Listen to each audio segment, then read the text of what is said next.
This video is brought to you by Simply Safe. There's no safe like Simply Safe. Have you ever had a personal relationship with Donald Trump? What do you mean by personal relationships? Have you socialized with him? Yes, sir. Yes? Yes, sir. Have you ever socialized with Donald Trump in the presence of females under the age of 18? Though I'd like to answer that question, at least today, I'm going to have to assert my 5th, 6th, and 14th Amendment rights, sir. I urged Epstein. I said, you should release these pictures. And I remember Epstein said, I may be a pervert, but I'm not crazy. And then he said, Trump is a man without any scruples. Chill went up my back then.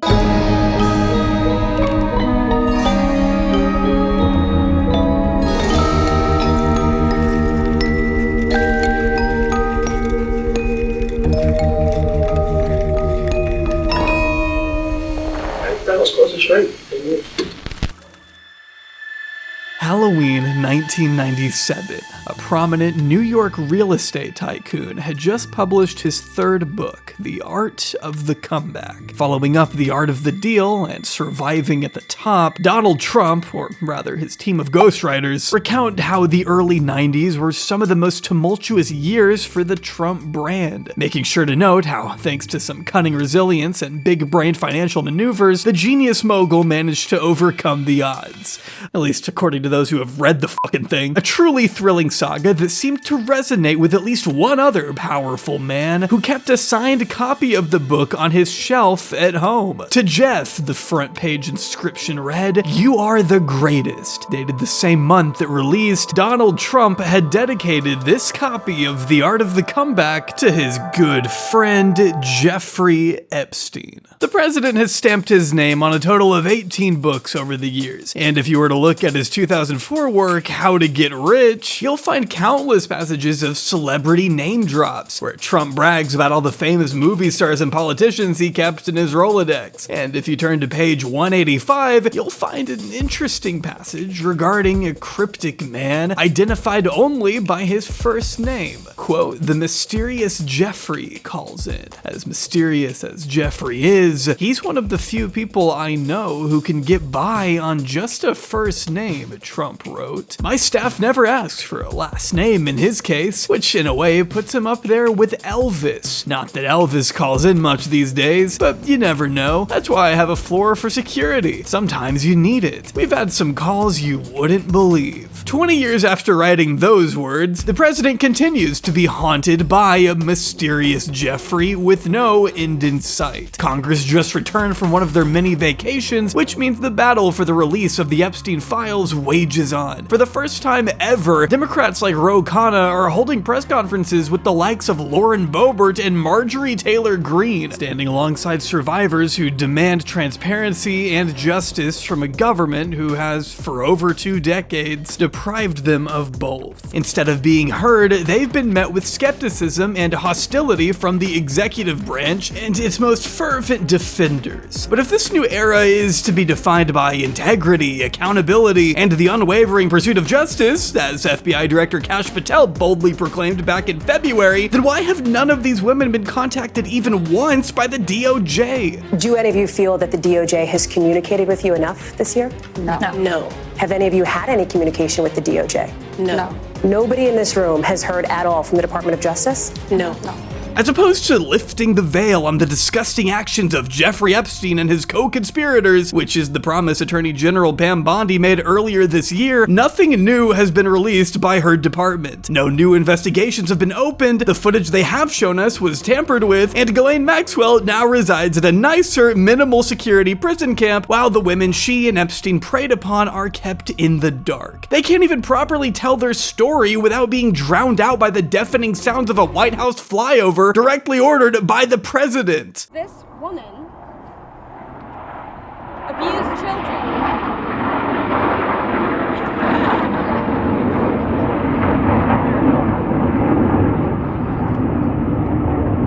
if Trump doesn't want them convening in public, the least he could do is meet with them in private, as one of Epstein's survivors, a registered Republican, has suggested. Mr. President Donald J. Trump, I am a registered Republican, not that that matters because this is not political. However, I cordially invite you to the Capitol to meet me in person so you can understand this is not a hoax. Will you meet with the Epstein victims? Do you plan to meet with? I don't know about, nobody suggested that. The likelihood of such a meeting taking place, though, seems hopelessly low at this point, especially when you consider the president's attitude towards Republican House members like Thomas Massie, who's planted himself firmly on the side of justice by calling for a release of all files related to the late pedophile. But instead of working alongside Massie to bring these aims to fruition, the president has gone out and said this. This guy Massey, he's going to be taken out. He's no good. He never votes. He never votes for anything, you know? It's like he's from Kentucky. He thinks he gets publicity by voting now. It's terrible, some of these guys. So sometimes you have to take him out. Yeah, but they got him. What does that mean? I liked him too.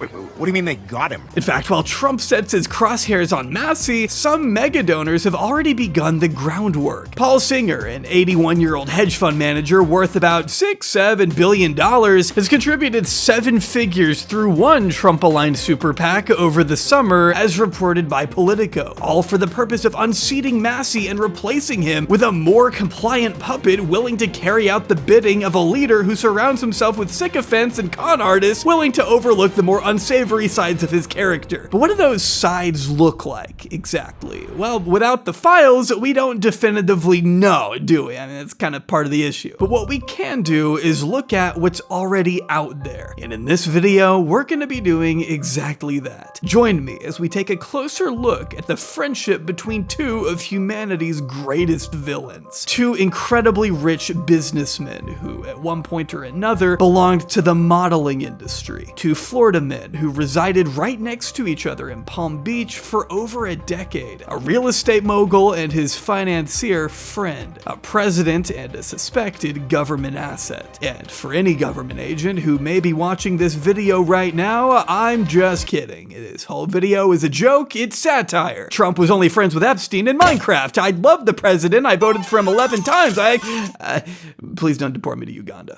President Trump, for the first time, now reacting to the release of that notorious Jeffrey Epstein birthday book, telling NBC's Garrett Haake in a phone call, it's a dead issue. That's after the House Oversight Committee released these images. Look, the whole thing is a hoax. It's put out by the Democrats trying to divert attention to something that's total bullshit.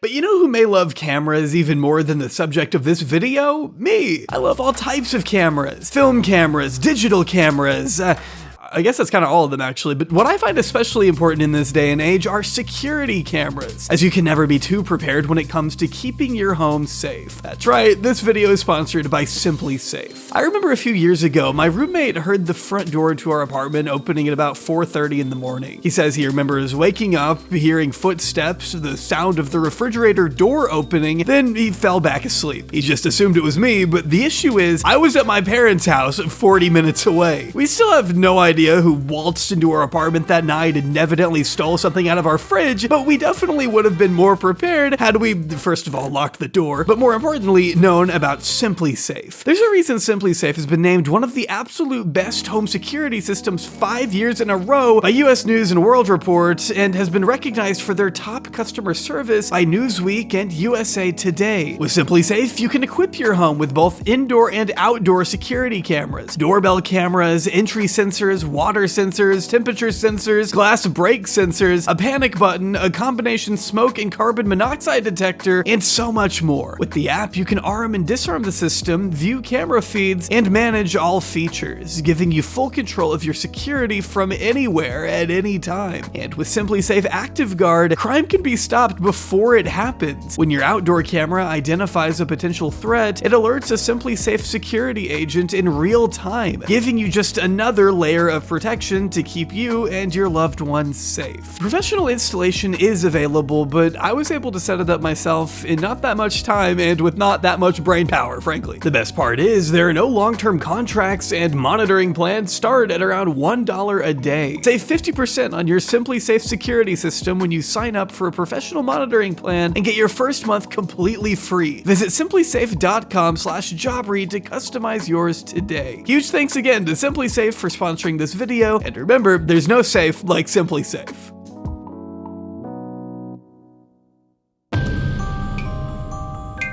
Jeffrey Epstein and Donald Trump were close. Trump is at the show with Melania, who is of course now First Lady, seated a few feet away from Epstein. You can see them chatting during the show as well. So close, in fact, that the future president found himself mentioned several times in the infamous birthday book that was compiled for the late predator's 50th birthday in 2003. Apart from the widely reported body letter that we all know and love, there's also this page where Epstein and a Mar-a-Lago member appear to be joking about selling a fully depreciated woman to Trump for $22,000. The caption reads, "Jeffrey showing early talents with money and women. Sells fully depreciated woman to Donald Trump for $22,500. Showed early people skills too." The implications of which are bone-chilling. Also, if you're wondering who this gentleman is, that's Joel Pashkow, the former chairman of a New York real estate company. He was also reported to have contributed this wonderful image of some clip art women in swimsuits. Nothing weird there. Ignore the other drawing that appears on the following page of the book, which seems to depict Epstein grooming young girls at what some have said looks like Mar-a-Lago in the background. So that's awesome. Joel Pashkow is also named extensively in Epstein's little black book. Some of his phone numbers even have the words "great neck" written next to them, whatever the hell that's supposed to mean. It's important to point out that one of the only other people listed so extensively in the pedophile's contact book happens to be the current president of the United States. See, I brought it back around. The genesis of Donald and Jeffrey's sordid relationship has always been murky. We don't know exactly how or where the two initially met, but we can pretty safely assume it had to do with their shared social circles. After all, Donald Trump has already been known to socialize with British media magnate and alleged Mossad spy Robert Maxwell during the late 80s and early 90s, partying on the Lady Ghislaine, Robert's yacht, according to what journalist John Preston wrote in his 2021 book, Fall. For a time, Donald Trump and Robert Maxwell had once competed for ownership of the famed tabloid The New York Daily News. According to what its previous owner, James Hodge, told Preston, Trump was persistent. Donald would never take no for an answer, he said. He never asked whether the paper was making money or anything like that. He just wanted it. I think about the 5th time he called, I said, "Donald, let me put it to you in plain English. It's not for sale." At the time, I had no idea why the hell he wanted to buy this struggling tabloid. It was only later that I realized he was looking for a base for his entry into politics. In the end, Robert Maxwell reigned victorious after purchasing the paper in March 1991. But that victory would be short-lived, as the mogul met his untimely and mysterious demise later that year when he fell off his yacht and plunged to a watery grave. Though some say it was a suicide, as he was likely about to face a lengthy court battle for illegally dipping into his company's pension funds, embezzling his own employees to the tune of hundreds of millions of dollars, others aren't as convinced that a man of Robert's stature would simply take his own life, and in such a dramatic fashion too. Some, like his youngest daughter Ghislaine, believe he was murdered, perhaps as a result of his espionage work at the behest of a foreign entity. As asserted in Gordon Thomas and Martin Dillon's 2002 book, Robert Maxwell, Israel's super spy. What we know for certain, however, is that a few days after Robert's bizarre demise, his Oxford-educated daughter was pictured here attending the memorial service at the Trump Plaza Hotel in New York City. It was also the first time Ghislaine was ever photographed next to Jeffrey Epstein.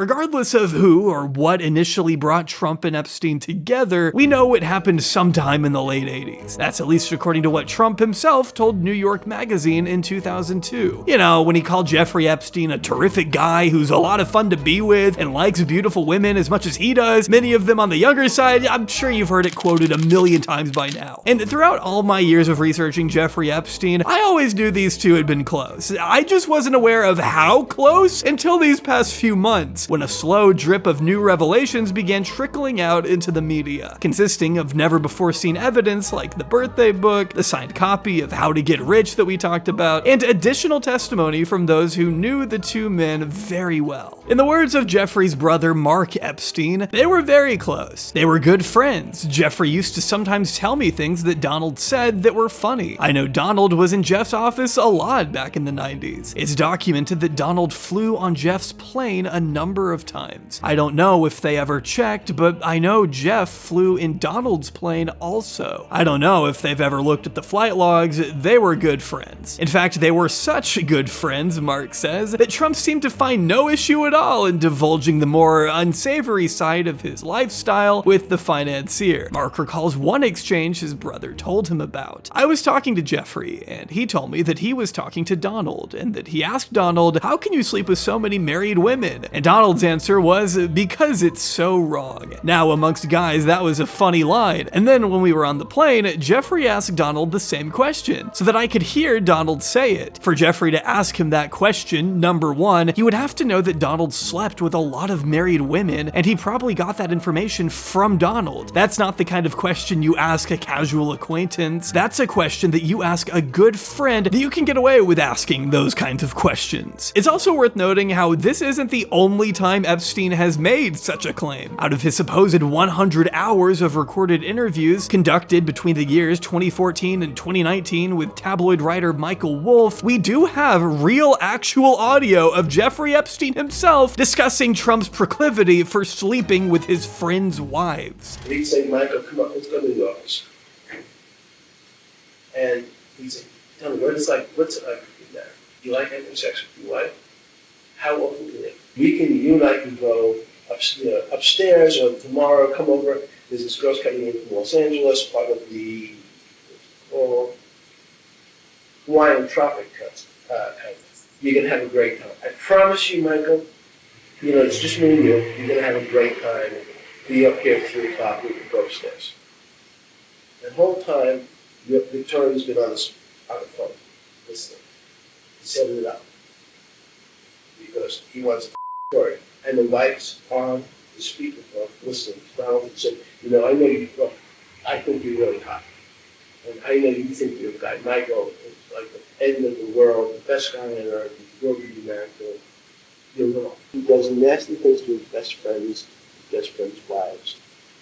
Anyone who first tries to gain your trust and then uses it to do bad things. It should go without saying that Trump has always denied these claims, and that there are questions regarding the credibility of Michael Wolff, but it's also important to note that this isn't Wolff speaking, these are Jeffrey Epstein's own words. And I do think it's interesting that we have both Epstein brothers discussing the sexual habits of the president on tape. Like Mark said, you wouldn't know that kind of stuff if you didn't know the man pretty well, which is all in addition to another woman who recently attested to their close kinship as well. Former Sports Illustrated model and ex-girlfriend of Jeffrey's by the name of Stacey Williams. The only friend that he would mention every time we saw each other or had a phone conversation was Donald. They were very close and they were up to no good. Williams met the future president through Epstein at a 1992 Christmas party. The same year, in fact, that this infamous clip was taken by NBC. If it weren't already clear enough from the footage of them laughing and pointing at scantily clad cheerleaders at Mar-a-Lago, with Trump seeming to tell the pedophile that one of the girls was really hot, Williams told The Guardian that it was very clear he and Donald were really, really good friends and spent a lot of time together. Not long ago, she recounted a time in 1993 when she and Epstein were walking around New York, and to prove what such great friends they were, Epstein decided to take her up to Trump's office and barge in unannounced. What Stacey didn't expect was for the business mogul to greet greet her by forcibly pulling her towards him and pressing her body against his. She alleges that Trump began groping her, rubbing his hands all over her breasts and rear in full view of Jeffrey, the two men carrying on a conversation as if nothing was happening, as if it were some twisted game, she said. They were back and forth, smiling and grinning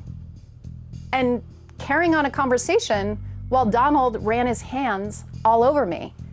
And you know, when that happens in broad daylight in someone's office and an assistant's walking back and forth, you're in shock. Epstein made no effort to put a stop to it, of course, and later berated Stacey for not doing anything to fight him off. She says she was confused and froze up while it was happening, and that once they left, Epstein didn't look at me or speak to me, and I felt this seething rage around me. And when we got down to the sidewalk, he looked at me and just berated me and said, "Why did you let him do that?" He made me feel so disgusting, and I remember being so utterly confused, she continued. I felt shame and disgust, and as we went our separate ways, I felt this sensation of revisiting it while the hands were all over me, and I had this horrible pit in my stomach that it was somehow orchestrated. I felt like a piece of meat, she told The Guardian. To reinforce her claim, Stacey provided this handwritten postcard the then real estate developer sent her later that year, reading, "Stacey, you're home away from home. Love, Donald." The card featured a photo of Mar-a-Lago printed on the back. Like the additional 25 plus allegations of sexual misconduct that have been brought against him, Trump adamantly denied Stacey's claim and even went so far as to say it was manufactured by Kamala Harris. Trump denied Williams's allegations through his campaign at the time, which said in part, quote, "It's obvious this fake story was contrived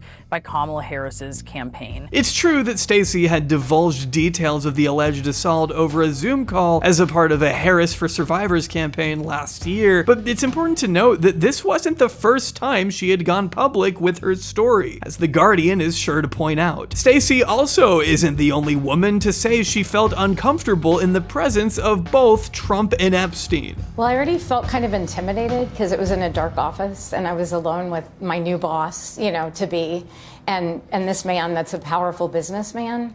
And so I felt intimidated. Maria Farmer is one of the earliest known victims of Jeffrey Epstein. After working for the billionaire as an art collector in her mid-20s, she became the first woman to approach federal authorities with allegations that he and Ghislaine abused both her and her underage sister in the mid-90s, providing the FBI with the names of powerful men associated with Epstein. Names like Les Wexner, who owned the property in Ohio where she had first been assaulted. Even beyond Wexner, she listed several prominent men who came around Epstein's properties often. On one occasion, in 1995, Maria was summoned to Epstein's Helmsley Palace offices at around 9 o'clock at night. Maria didn't expect to be called into work so late, but anxious to please her new, powerful boss, she did what she was told, even if it meant arriving in running shorts. When she got there, Maria was met with a dark office. None of the lights were on, but she sat in the common area and waited for Epstein to come out and meet her. After a few minutes, a tall, imposing figure emerged from the shadows. It was Donald Trump. Maria recalls how strange it was for the business mogul to be up at the offices so late at night. She says he loomed over her and smirked in a way that made her think he was in on some kind of secret. He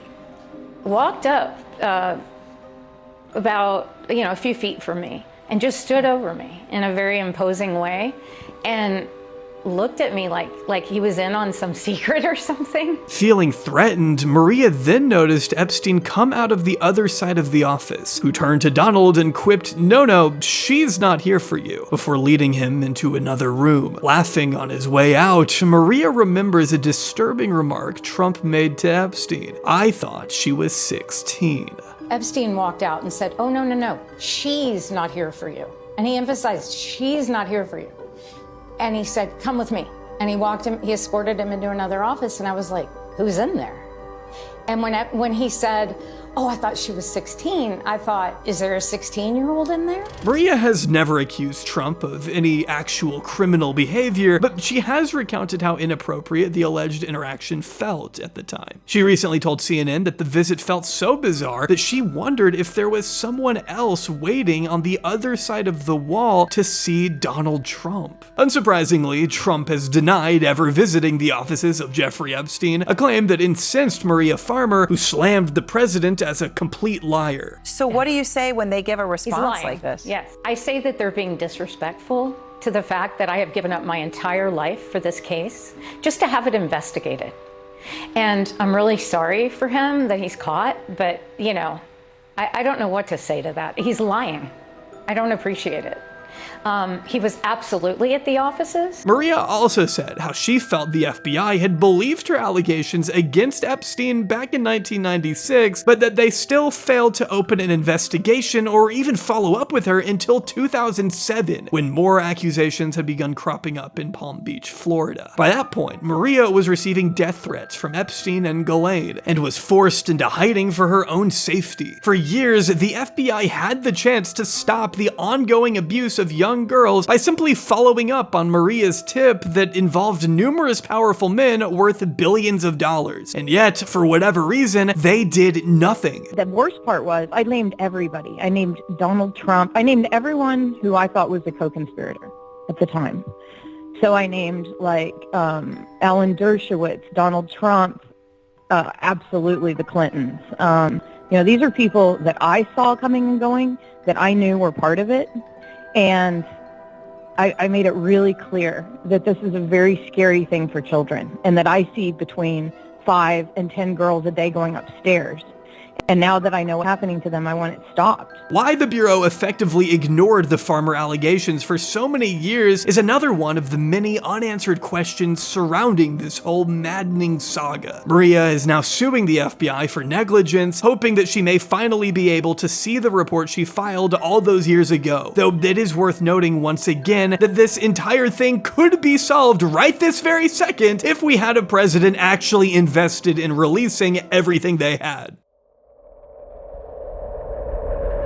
This past July, Jack O'Donnell, a former Trump Plaza executive, went public with what he remembers seeing at the president's Atlantic City hotel during the late 80s. As O'Donnell recounted, the pair visited the casino together frequently, and that, in my mind, Epstein was his best friend, you know, throughout the time I was there for 4 years. On one of those nights, O'Donnell claimed that Epstein and Trump were reprimanded for bringing 3 girls under the age of 21 onto the casino floor. O'Donnell remembers casino commission inspectors grilling him the next morning in his office, and that the reason they knew they were below gambling age was because one of the inspectors recognized one of the girls as the number 3 ranked tennis player in the world. This inspector happened to be a tennis fan, and he said, "Jack, I know she's 19 years old. They had determined that the women they brought down there were underage to be in the casino." Per New Jersey state law, O'Donnell was required to alert Trump and let him know that these types of indiscretions could not be tolerated going forward. I had to call him and say, "They're giving you a break this time, but if this happens again, the fine is going to be substantial and it's going to be on your head," O'Donnell recalled to CNN. "I did tell him in that conversation, I don't think you should be hanging out with this guy, just so you know. And you certainly shouldn't be doing that in Atlantic City." I guess Trump didn't heed O'Donnell's advice though, since he continued to party with Epstein for years. The White House responded to Jack O'Donnell's claims with the usual grace and tact that I think we've all come to expect from this administration. "Jack O'Donnell is a stone-cold loser who is a liar and a fraud. This is a completely fabricated story from his warped imagination as he suffers from Trump derangement syndrome that has rotted his pea-sized brain." Alright, well, I'm convinced. This sort of carefully worded and incredibly persuasive sentiment embodies a common approach we see from the Trump camp. Stephen Chung, the same White House director who issued the statement, was also also the one who pushed the talking point that Trump had severed all ties with Epstein after the latter had tried to flirt with the daughter of a wealthy Mar-a-Lago guest. According to Chung, the president kicked him out of his club for being a creep, and that was the end of it, I guess. Never mind the rival narrative that has Trump and Epstein falling out over a bidding war for a beachfront property both men wanted in Florida just weeks before the Palm Beach PD received an anonymous tip about a billionaire running an underage sex ring out of his home. That series of events became public knowledge after a 2019 Washington Post article documenting their 2004 breakup and citing a number of sources involved in the property sale. It also quotes prominent Trump ally Roger Stone, who, in a bizarre attempt to defend his pal, I think, said that Trump once told him, "The one time I visited Epstein's Palm Beach home, the swimming pool was full of beautiful young girls. How nice, I thought. He let the neighborhood kids use his pool." That's what Trump said to Roger Stone, according to Stone. Again, someone who likes Donald Trump and was trying to do him a favor.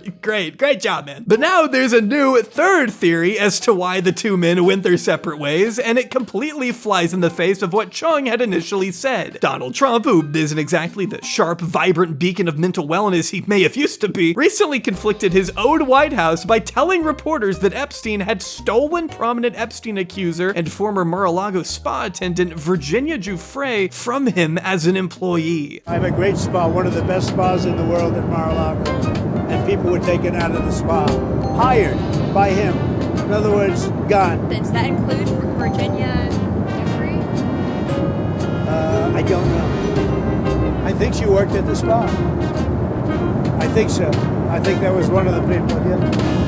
He stole her. For some reason, none of the seasoned reporters in that room felt the urge to ask what Trump believed Virginia to be doing as an employee of Epstein. I feel like that's something that should be asked. The mysterious financier's official job description was never the most well-defined, so naturally one has to wonder what a 16-year-old Mar-a-Lago spa attendant could possibly be doing for Jeffrey Epstein on paper besides giving him massages? Why would Trump be okay with that? Assuming he knew his own employee was a teenager, why didn't he do something back then? He just thought it was totally chill and cool for a 16-year-old to get scooped up by this crusty middle-aged billionaire? It makes no sense. For years, Virginia spoke openly about being recruited at Trump's property by Ghislaine Maxwell, and subsequently being trafficked to wealthy businessmen and powerful politicians, made to have sex with numerous men, including Prince Andrew. Though at the end of this round of questions, Trump made sure to throw in that Virginia had no complaints about us. And by the way, she had no complaints about us, as you know. But what's also notable is that according to the 2020 book, The Grifters Club, Jeffrey was still a member of Mar-a-Lago as late as 2007. 7 whole years after he recruited Virginia, and 3 years after their last known correspondence, which the Washington Post reports was the bidding war. A New York Post article from that year even had Epstein himself claiming that he had not been banned and that he had in fact recently been invited to an event at Trump's club. So if that's true, then that would have put Epstein at Mar-a-Lago a year after the Palm Beach Post had publicly reported the allegations against him. Unfortunately, Virginia is no longer able to respond herself, as she tragically took her own life following a violent car accident this past April. Her family, however, has expressed shock at the president's use of the word stolen in relation to her being roped into a sex trafficking ring against her will as a teenager, one where she experienced regular abuse from Epstein, Ghislaine, and countless powerful friends for many years. It was shocking to hear President Trump invoke our sister and say that he was aware that Virginia had been stolen from Mar-a-Lago, they've recently stated. We and the public are asking for answers. Survivors deserve this. What's amazing is that even after these callous remarks, White House Press Secretary Caroline Leavitt still deferred back to Stephen Chung's original line of defense, the line of defense that has now been discredited by Trump. Make no mistake, these people think you're fucking stupid. But the more inconsistencies there are, the more speculation will run rampant. Accusations of guilt will continue to pile up so long as the full files are not released. And critics of the president will no doubt continue to look even further into his years-long relationship with Epstein and all of the allegations that come with it.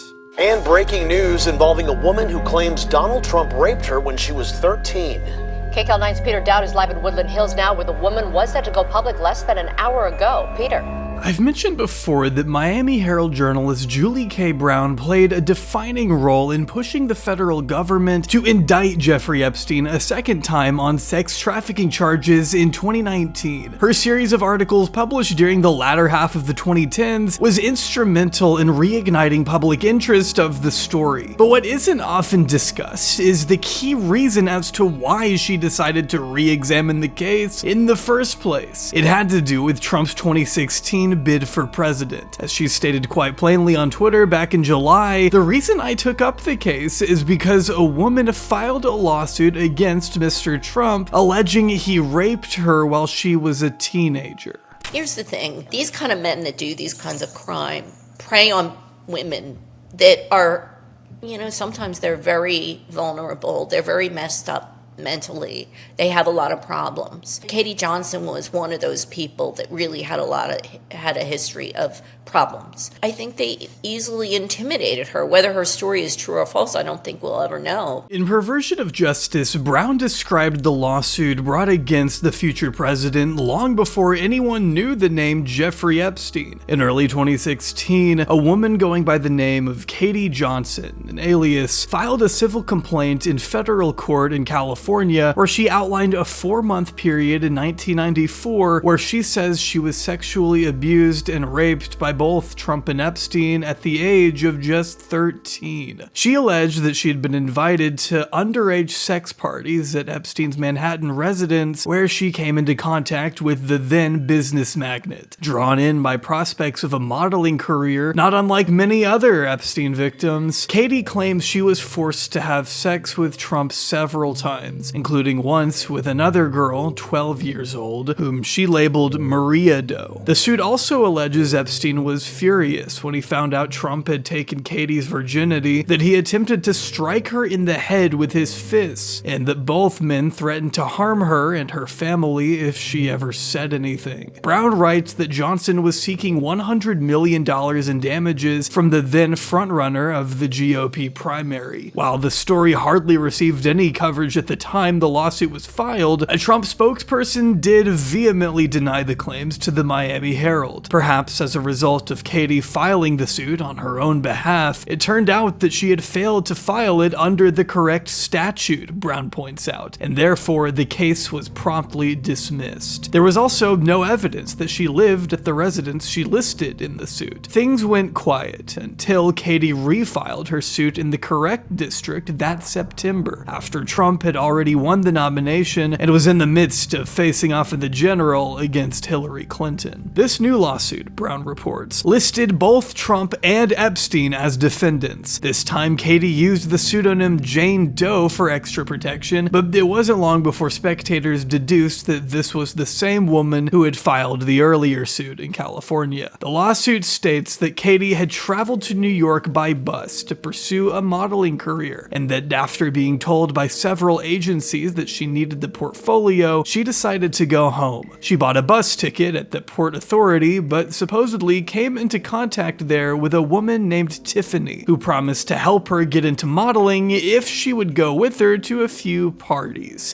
that were hosted at Epstein's mansion. Attending at least 4 of these parties, Katie claims she saw a number of younger girls mingling with much older guests, one of which, she says, was Trump. The affidavit included the same violent details of the alleged assault as the previous suit. Brown also cites an alleged interview with Katie, her face blurred out. It was posted to YouTube in the build-up to the election in November 2016. You can actually still find it on YouTube right now if you'd like to watch for yourself. I've made sure to include the link down below, along with a link to the lawsuit. Wearing a blonde wig to further obscure her identity, Katie once again describes meeting a Tiffany who worked for Epstein in 1994. To quote Brown, a woman named Tiffany Doe filed an affidavit with the lawsuit in which she East said that when she was 22 years old, she was hired by Epstein as a party planner. She said she was instructed to hire adolescent girls to attend parties, most of which were held at 9 East 71st Street, which was Epstein's massive townhouse, then owned by billionaire Leslie Wexner. Among the places Tiffany looked for girls was the Port Authority bus terminal. She recalled recruiting Johnson, Jane Doe, and luring her to attend several parties, where she personally witnessed Johnson being forced to perform sex acts with Trump and Epstein. After leaving the employment of Mr. Epstein in 2000, I was personally threatened by Mr. Epstein that I would be killed and my family killed as well if I ever disclosed any of the physical and sexual abuse of minor females that I had personally witnessed by Mr. Epstein or any of his guests, she said in the affidavit. Another interesting detail that Brown brings up here is that a third girl, identified as Joan Doe, also filed a declaration stating that in the 1994 to 1995 school year, Katie Johnson had told her about the abuse that she had allegedly endured from Trump and Epstein, which means that in the year 2016, there were 3 separate women willing to co-sign these allegations in a court of law. The reason you probably haven't heard much about this story, though, is because Katie received enormous amounts of backlash and death threats in the lead up to a press conference in which she was slated to finally reveal her true identity to the world. Just as reporters were crowding into a packed hotel lobby to hear her speak for the first time, her lawyer, Lisa Bloom, known for representing several other Epstein survivors and for being the daughter of civil rights attorney Gloria Allred, made the following announcement to the cameras. "I have bad news," she said. "Jane Doe has received numerous threats today, as have all Trump accusers I have represented. She is living in fear. We are going to have to reschedule." Despite the fact that Katie had reportedly been in Bloom's office all day, getting ready to go public and rehearsing for the event, the press conference was never rescheduled. Instead, Katie abruptly dropped the case the following day and told Bloom that she never wanted to speak about the matter again. To this day, Bloom still believes Katie's story to be credible. Describing Katie as a frightened young woman to CNN, Bloom stated, "I make my own determination if someone is credible, and I thought she was, and that the media should be reporting on it." Brown also writes of a taped CNN interview with Katie that inexplicably never saw the light of day either. As of 2025, Katie Johnson is nowhere to be found. It's impossible to definitively say how legitimate these allegations were. A 2016 investigation by The Guardian found that a publicist going by the name Al Taylor had attempted to sell a tape of Katie discussing the allegations for $1 million. The Guardian discovered that Al Taylor appeared to actually be a front, an alias for a man named Norm Lubow, who once worked as a producer on The Jerry Springer Show. It should be said that Lubow is an extremely questionable individual who once pushed the baseless theory that Kurt Cobain was killed by Courtney Love. The Guardian also cites a New York Post article which ties Lubow to a tabloid story that O.J. Simpson had bought illicit drugs on the day he murdered Nicole. When The Guardian confronted Al Taylor on the true nature of his identity, the publicist shot back with a threat. "Be warned, we'll sue you if we don't like what you write. We'll sue your ass,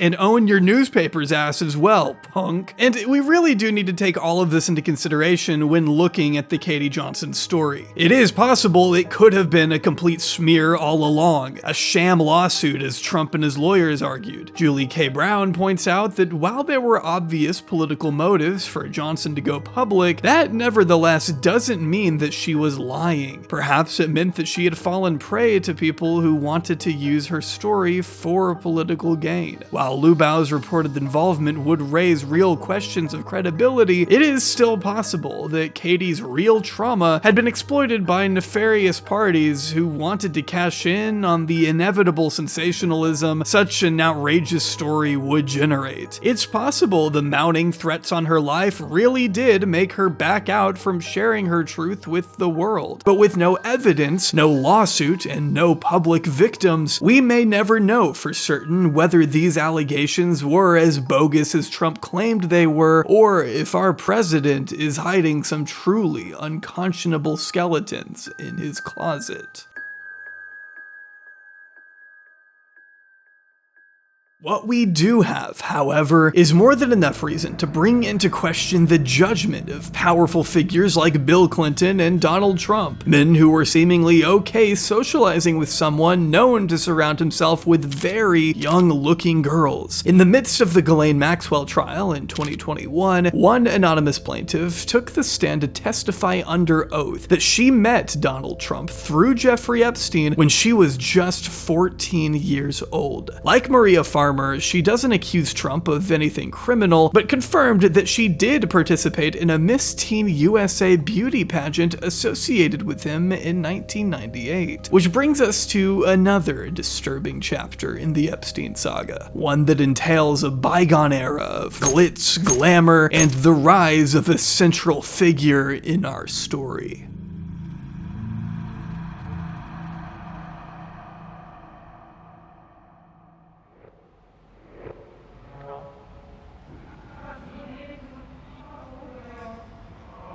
Ever since the late 60s, when he first burst onto the scene, and into the early 70s, when he officially took over the reins of his father's company, Donald John Trump has been predominantly concerned with maintaining and projecting a high social status. Beneath his renegade, faux populist persona lurks an intrinsic desire to be accepted by the upper echelons of society, one that appears to play a role in all of his biggest life decisions. Donald Trump is here tonight.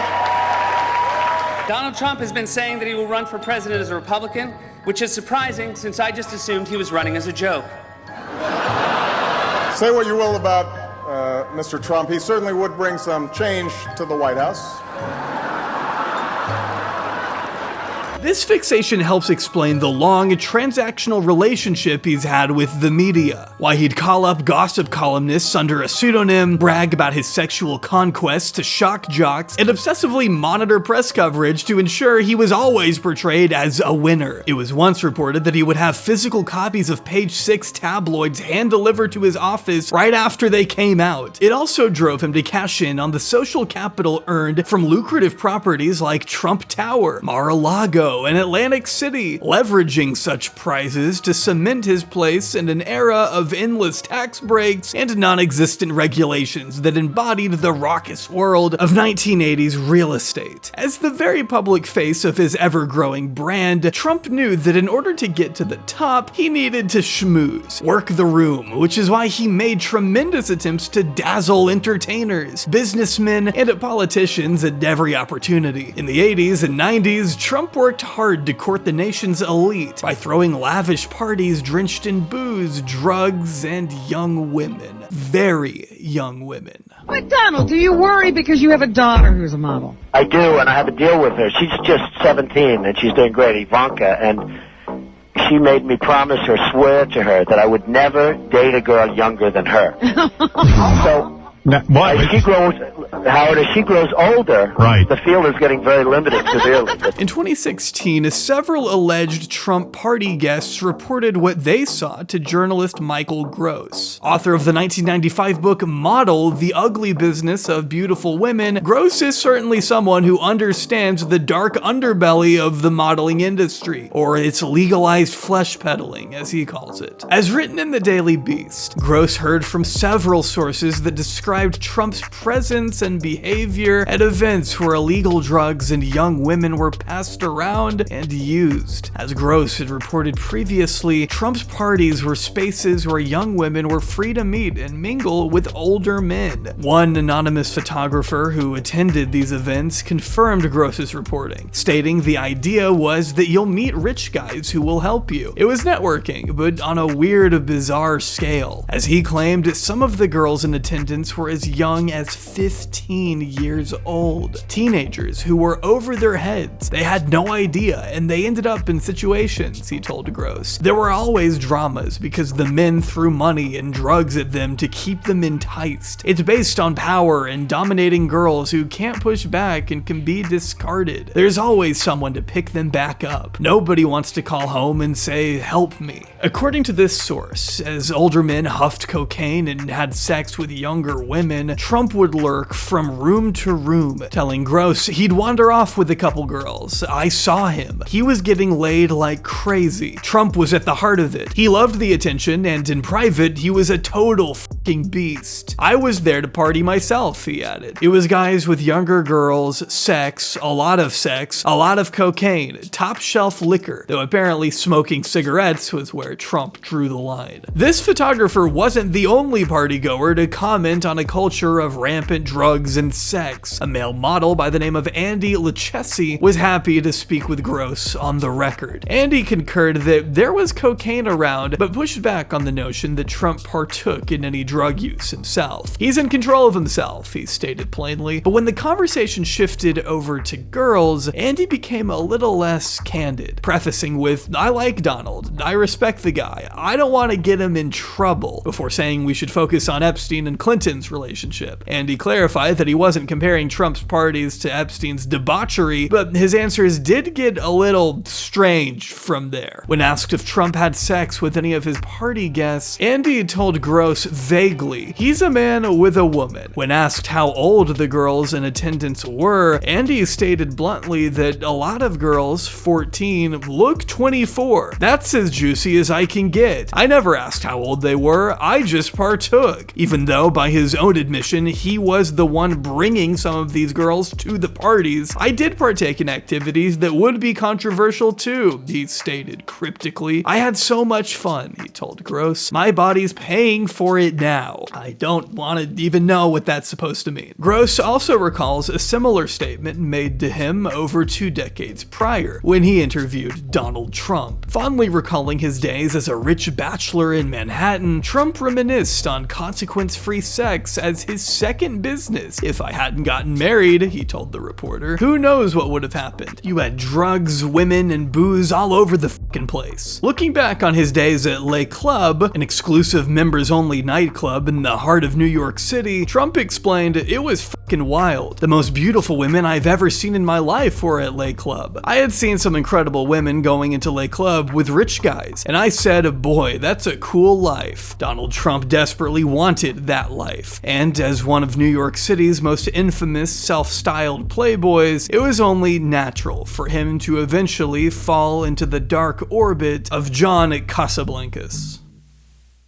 If Casablancas sounds familiar to you, it's probably because you've heard the name Julian Casablancas, a rock artist best known as the lead singer of The Strokes. What you might not know is that Julian's late father, John, basically made the supermodeling industry what it is today. After founding Elite Model Management in 1972, John Casablancas would center the fantasy of a fashion model out of his own desires, as written in his obituary published by The Guardian. By the time cancer took his life in 2013, John had spent much of his 70 years on Earth building an empire of models, playing a key role in the careers of Naomi Campbell, Gisele Bündchen, Heidi Klum, and countless others. As a cutthroat businessman, unafraid of poaching clients from rival agencies, Casablancas quickly forged a reputation for himself as a formidable operator. But he also had another reputation. While many of the formal accusations of sexual misconduct weren't leveled against him until after his death, Casablancas did make headlines quite a few times when he was alive for his unabashed sexual attraction to underage girls, or as he called them, child women. In 1983, his marriage with Julian's mother, Jeanette Christensen, fell apart as a result of a very public affair he had with one of his models, Stephanie Seymour, who just so happened to be 16 years old at the time. Casablancas was in his 40s. Here's how he described the teenage Stephanie to New York Magazine. She's a girl of extremes, and the way she developed, there's a quality that developed about her that is this incredible sensuality that a woman child has. A true woman child. Her voice is a child's. Her attitudes, the way she holds her feet and her hands are those of a child, at the same time with an incredible sensuality to it. it. And that mixture was and is so explosive. This was something like a forbidden fruit for both of us. As the cut points out, Casablancas remained at the helm of elite modeling for the next several decades, only stepping aside after a BBC expose revealed the drug use and worker exploitation that had run rampant under his watch. By the time he settled down in Brazil for retirement in 2000, Casablancas had already moved on to his next wife, a 17-year-old. He turned 58 that year. According to a 2004 article in the New York Times, Casablancas also happened to sit on the board of Trump Reality Brazil, meaning Donald Trump was still totally cool with his model manager buddy even after Casablancas had already gone out and married 2 of his underage models. But how exactly did these two come to meet? Well, the timeline isn't exactly clear, but we know Trump has been spotted with Casablancas as early as 1982. A regular fixture at elite modeling parties, a younger Trump could be found lurking around the bar, mingling with young models, which I think is a little weird when you consider Trump's famous straight-edge reputation. As one former elite model, Patty Owen, recalled in 2020, "Whenever I saw him, I was always like, why does John have to invite him?" Another model, Barbara Pilling, remembers a time in 1989 that the future president tried to hit on her. He asked her how old she was. "I said 17, and he said, that's just great. You're not too old, not too young." See, John Casablancas had been overseeing elite management's annual Look of the Year competition since 1983, in which aspiring models competed for a $150,000 contract with the world's most prestigious modeling empire. The contest has been credited with turning Cindy Crawford, Helena Christensen, and Stephanie Seymour into megastars. Naturally, this was a huge opportunity for girls everywhere who flocked from all over the globe for a chance to make connections, get noticed, and get signed. Some brought along their chaperones, while others traveled solo, but all wanted to make a strong impression on the much older, predominantly male panel of judges, powerful industry leaders who had the capacity to make all of their dreams come true or send them back home. Which is why on September 1st, 1991, 58 girls boarded the Spirit of New York, a party yacht, with big goals of creating a new life for themselves. Donning miniskirts and partying under disco lights, some of these girls were as young as 14, and they weren't alone. They were being judged by much older men old enough to be their parents and grandparents. One of those men was Donald Trump.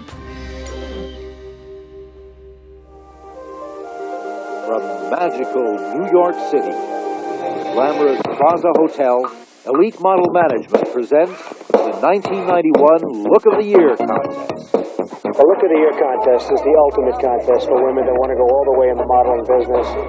The 45-year-old Trump was the headline sponsor of the 1991 Look of the Year competition. Being closely involved with the event, he even designated his own Trump Plaza Hotel as the main venue where the young girls would compete. That's according to a big expose by The Guardian ahead of the 2020 election. And if you're wondering why you haven't heard any of this, well, that's probably because this article was published March 14th, 2020, a time in which there was some other stuff going on in the news, if you recall. The Guardian described this particular yacht party as what could have been a high school prom, were it not for the crowd of older men surrounding the girls. As the evening wore on, some of the men joined them on the dance floor, pressing themselves against the girls. One balding man in a suit wrapped his arms around 2 young models, leering into a film camera that was documenting the evening. "Can you get some more beautiful women around me, please?" In addition to uncovering 12 hours of never-before-seen footage, The Guardian spoke to a number of people involved in the event. Dozens of industry insiders and former contestants like Shauna Lee, a young girl who traveled down from a small town in Canada to compete in the 1992 contest when she was just 14 years old. Similar to 1991, this contest was once again hosted by Trump. Best-known personalities in the city of New York and probably in the United States, and our host here at the Plaza, since he owns the place, the president of the Trump Organization, Mr. Donald Trump. It was also the year a girl named Melania came in second place in Slovenia, narrowly missing out on the trip to New York per The Guardian. As a result, she wouldn't meet her soon-to-be husband for another 7 years. Shauna remembers the girls being escorted downstairs one at a time to be judged by a panel that included Casablancas, Trump, and others, even though she didn't completely understand why it was necessary. A woman at the agency was pushing me, she recalled. I said to her, I don't see why me going down the stairs and dancing in front of those two has anything to do with me becoming a model. And she said, no, you look great. Take off your blazer and go and do it. So I walked down the stairs. I didn't dance. I blew a kiss at them, spun around, and walked away. Another girl, who told The Guardian she'd be excluded from the competition if she didn't go downstairs to perform for Trump and Casablancas, remembers how uneasy she felt at the prospect of entertaining such older men in such a closed-off environment. I knew in my gut it wasn't right, she stated. This wasn't being judged or part of the competition, it was for their entertainment. This girl, who asked not to be publicly identified, was just 15 at the time. As it turns out, many of the girls The Guardian spoke with recall feeling obligated to attend business dinners with Trump and Casablancas. Take Shayna Love, for instance, who told the publication that a dinner invitation wasn't really an invitation at all. It was presented as our duty as models at the agency, she said. It was like, you have to go and do this. I was at one end of the table with John, and Trump was at the other end, surrounded by the other girls. While we don't know the ages of every girl in attendance that night, we know that Shauna was just 16 years old. What's even more shocking is that a 1992 Fox documentary of the event notes that the average age of the contestants that year was 15. The average age. Tonight we're going to meet the 64 finalists. Their average age is 15, and they came from big cities and small towns all over the world for this chance of a lifetime. These were mostly teenage girls who were made to parade around in their swimsuits in front of much older men, and if they failed to comply, well, they could kiss that six-figure contract goodbye. Don't try to act. Don't try to do too much. Just try to be yourselves. Look at the jury. Stand up straight because they are going to be looking at your figure. Don't try to give smart-ass answers. Don't try not to say anything. Just be natural. Thank you very much, Amy. The concentration was intense inside the judging room. They don't like you as you are. And out. I'm just so excited. Each girl was considered not only for her beauty and poise, but also for her personality and that indefinable something extra that makes a top model.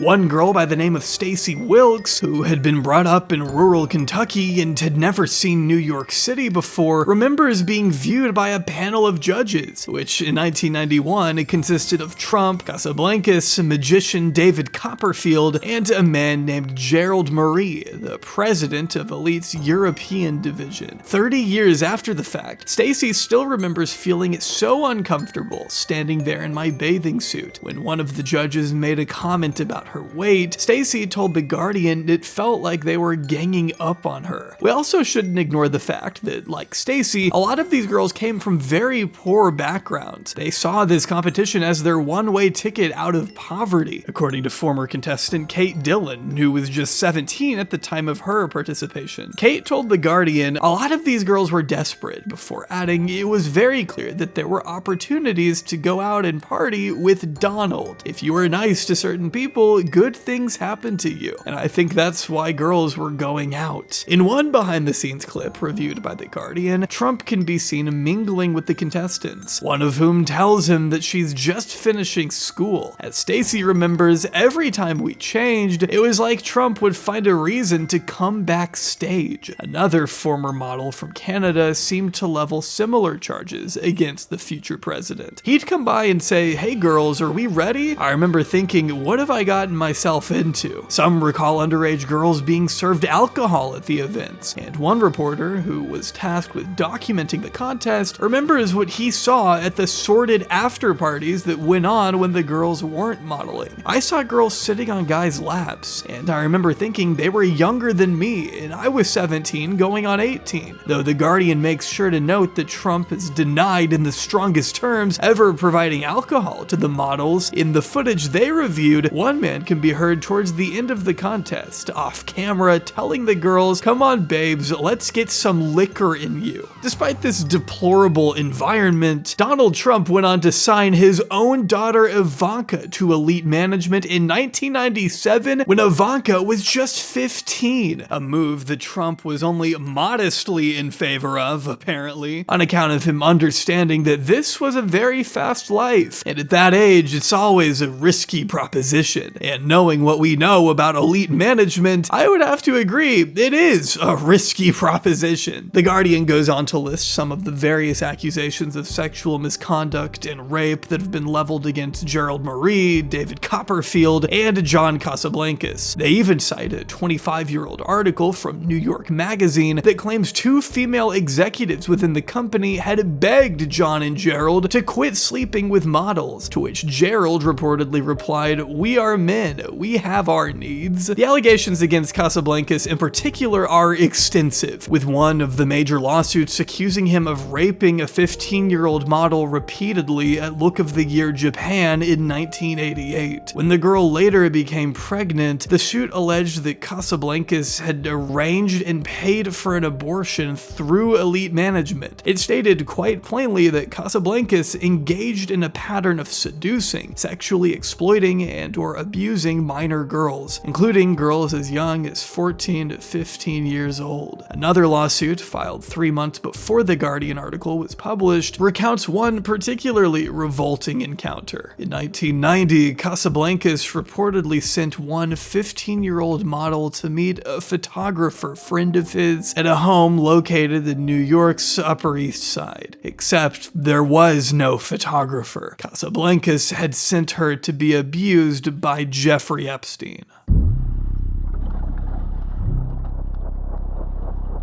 Jeffrey Epstein was no stranger to the modeling world. Elizabeth Tai told the New York Post that she was under the impression she was interviewing a Victoria's Secret consultant when she visited Epstein in 2004. As the Miami Herald recounted in 2019, she was alarmed when Epstein suddenly stripped naked and handed her a vibrator. She threw it at his head and ran for the exit. As she made her way through the massive home, she remembers being confronted by a woman she believed to be Ghislaine Maxwell, who shouted after her, "You can't leave. Mr. Epstein is friends with Bill Clinton." That same Miami Herald piece also mentions MC2, the boutique modeling agency Jeffrey Epstein formed with fellow sex trafficker Jean-Luc Brunel, a French modeling scout who had previously managed Karen Models, which Epstein helped finance. Brunel was in fact so notorious that even John Casablancas criticized him for the way he's cheapened the business. Brunel, for his part, has never really denied these habits, telling Gross, "You get laid tonight with a model. Is that a crime? I'm no saint." Brunel has also been reported to have provided girls for Epstein, like the time he allegedly flew out 12-year-old triplets from France to be abused by the financier as a birthday present, according to Virginia Giuffre. When Epstein set out to create MC2 with Brunel, the Herald reports, he explicitly wanted it to be just like Donald Trump's modeling agency, T Models, which the future president had formed in 1999. In fact, there's even a quote from Leonardo DiCaprio in 1998, where he thanked Trump for creating a one-stop date shop. Wow, what a concept! Despite Trump's modeling agency declaring it had risen to the top of the fashion market and it symbolized success on its website, the former models themselves paint a completely different picture. For one thing, according to this Mother Jones article, a number of the girls were from out of the country, working in American America without proper work visas, which the agency rarely ever provided for them. As a result, there was a constant fear of getting caught by the government, and many of the girls were straight up told by the agency to lie to customs officials and just say they were here for meetings. Rachel Blaze, who began modeling for Trump's agency at the age of 16, told Mother Jones that they're the most crooked agency I've ever worked for, and I've worked for quite a few. Continuing, the majority of the models who are young have never been to New York City and don't have papers. Speaking from her own experience, I was just put in Trump's model's apartment. According to the girls interviewed by Mother Jones, Trump had designated dormitory-style quarters to house his models, which one girl likened to a sweatshop. They reportedly recruited girls as young as 14, and as one former model put it, I was by far the oldest in the house at the ripe old age of 18. It's almost as if the agency signed girls they knew would be the most vulnerable, and therefore easy to exploit. As one girl by the name of Anna told Mother Jones, you earn your visa essentially if you got enough work and they liked you enough. They'd pay for a visa, but you weren't about to see a dime before you could prove your worth. With another girl going so far as to compare it to modern day slavery, which by the way, she wasn't the only girl to compare Trump's modeling agency to slavery, I should add. Trump also had a tendency to sign girls who participated in Miss Universe and Miss USA, both of which he owned in addition to Miss Teen Universe, thanks to a $10 million deal he negotiated in 1996. According to The Guardian, he had also begun to poach staff from Elite shortly after establishing T models. According to what one Australian modeling agent, Wolfgang Schwarz, told the publication, Trump established his own agency because he wanted his own private source for models. If you have your own agency and you're the owner, you can tell your bookers to make a party. It's easier than calling 15 agencies in New York. From there, the article points out, Trump was able to turn Miss Universe into a televised event, selling a 50% stake in the company to CBS in 1997, before then brokering an even more lucrative deal with NBC, which launched The Apprentice in 2004. You know how the rest of this story goes. What Donald Trump, Jean-Luc Brunel, and John Casablancas all have in common is their affliction for young models and their once very close association with Jeffrey Epstein, a man who used his place in the modeling industry to satisfy his criminal desires. All four men ran predatory modeling agencies. All four were accused of sexual assault. 3 of them are dead. 2 died in prison. 1 is now the most powerful man on Earth.